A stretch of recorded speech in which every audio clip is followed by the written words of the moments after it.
I wanted to thank Rod Peterson and Claudia Cotu-Radmore and Rona Shafran of the Tree Reading Series, and Elise as well, and also ARC Magazine for inviting me here.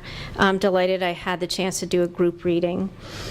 I'd always heard that Ottawa had a varied but constantly hospitable literary community, and I think ARC Magazine must be an emblem of that.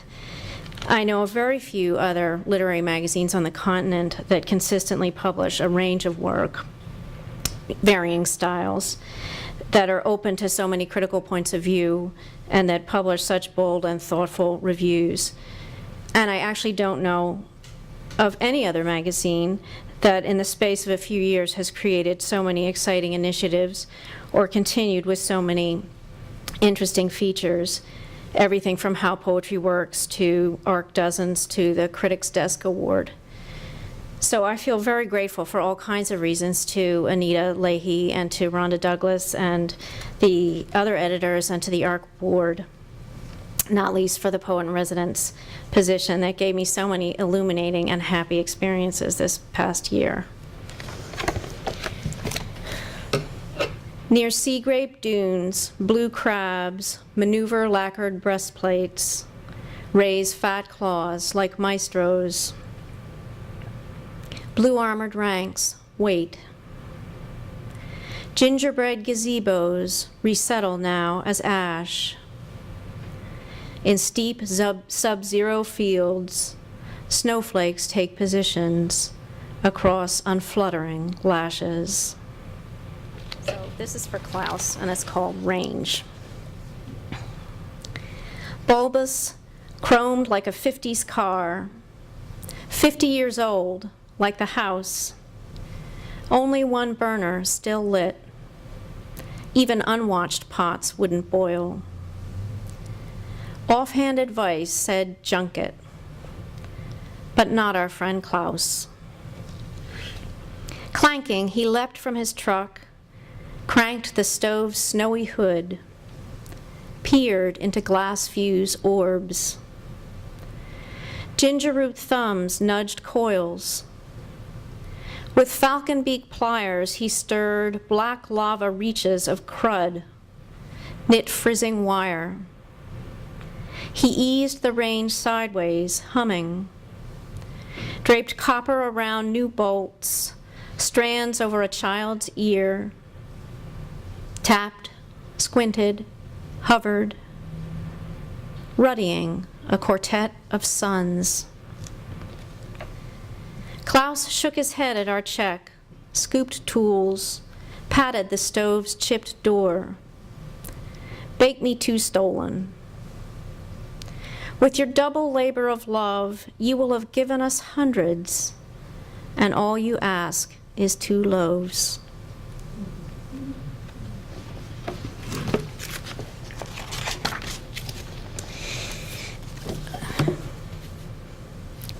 I'll read one more from the magazine, and then I'll just read, I think, 2, one from each of my books. And then in the spirit of this evening, I'm hoping that I can persuade Peter Richardson to come up and read one of his poems. There are a few references in this next poem which I might explain. Probably everyone remembers it was Neil Armstrong that walked on the moon, but everyone might not remember that it was another astronaut, Alan Shepard, who tried to play golf on the moon. There's a reference in this poem to a Titleist, which is a brand of golf ball. There's also a quotation from Romeo and Juliet, "Lady, by yonder blessed moon I vow." And as we all know, Venus is associated with women, Mars is associated with men. And I'm sure people do remember the Mars rover, that sled-like contraption that was sent up to that planet to explore. And this poem is actually about a 7th grade girl who has been a good student all her life and is suddenly confronted with a bewildering world of boys. Parish dance. We veered in anxious circles, then gobbled pretzels. I queried partners like my mom proposed. What subjects do you like? Do you play sports? Wrestling, said Joe, grinning. I pulled my groin. What is a groin, I wondered. Isn't it? I'd look it up. I watched cola flatten in my cup. That morning, I'd been lightning at the blackboard, relished the nimble pairing of two words. In woodworking, I'd roughed out a canoe. As the board band lurched into another tune, I wandered through the darkling parking lot. Lady, by yonder blessed moon, I vow. All I could see was Armstrong bounding across its crust, boldly gone. Shepherd tapping his Titleist into dust. Cross stars, Venus obscured, and the rover's shiny sled maneuvering light wheels, bewildered, dogged, lone, assessing Mars.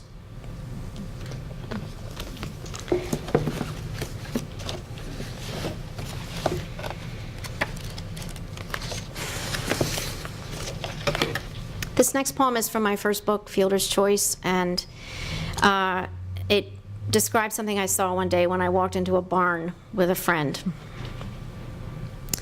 In the barn. One morning, on the mud floor of the barn, we found a snake glittering in the sun. 10 inches patterned like an argyle sock, black diamonds on gray. Puffing beside his neck was a red bubble. No, wait. Then we saw he had a frog clamped in his propped jaw. The bubble was blood. The frog sat elbows out, impassive, an old magistrate in court hearing a plea. His skin was mottled brown, dark mud splattered on light. His eyes were open, gold-rimmed, fixed. He blinked. The eyes looked moist. His neck bulged. The oversized mouth seemed set. Desperate-eyed, the cows stared up at us, clinking linked chains, swaying in their stalls. The snake glanced sideways, but he couldn't budge, avid like we were, edging nearer to watch. At last the frog looked uncomfortable, as though trying to be dignified.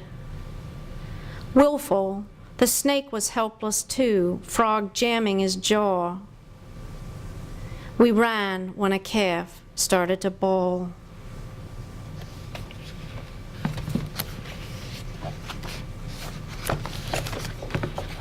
This next poem is about something I saw one day in downtown Vancouver. It's called Two Cowboys. It's from my second book. He yanked the child along, 6 years old, dressed like him. Ebony snakeskin boots, scuttling through blaring cabs, black bolos fluttering, hats bobbing, black rolled brims. Were they running late for a wake? The father scowled. His nose was gnarled, a boxer's, blonde ponytail fraying, slicked. The boy tried to keep pace, skittered along on scuffed toes, lurched off a curb. The man swore, quickening his stride. Oh, not to be left behind when all you clutch is one hand. Was the boy's saddlebag freight flung on for aching rides? At the light, he glanced toward me. Brown colt eyes, wary, full.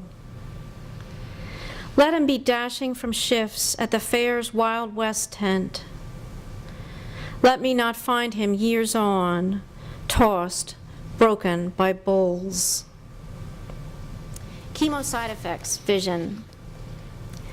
Gnats in dervish clouds, indistinguishable, words fizzle. Or keep fading in and out of focus. Tiny climbers screened in cheesecloth mist, sliding along the oblong glacier. Seraphs ascending, descending. I want to recognize all of you, even when you're a dozen to the pinhead. F's fiddlehead fern, hydrofoil dot balancing on I's pilaster, the diminutive compartments of A's, E's, P's, beer-bellied cousins, D and B. But they clump, a jumble of type after the printer's apprentice upends the basket. Impenetrable as a playground clique, schools of black fish foggily quivering on silty beds. Eyes that have brought me so many words, are you too dim for the world to keep courting? Days, lay out your wares in the honking bazaar. So many small things I still want to see. Sheen of my nephew's corner eyelash, snowflake circuitry, flea's thighs, nebulae flocking in my husband's iris, the peaks and valleys of each mustard seed. Thank you so much. And Peter, will you come read? August scene at Spiro's Inlet Resort. Corinthian shin guards, fallen from a trireme in an ancient naval war, would entice a small man floating above sunken keels on a dawn dip to dive down google-eyed over cordage and hull plates from our era, and not what was spoken of by the bogus archaeologists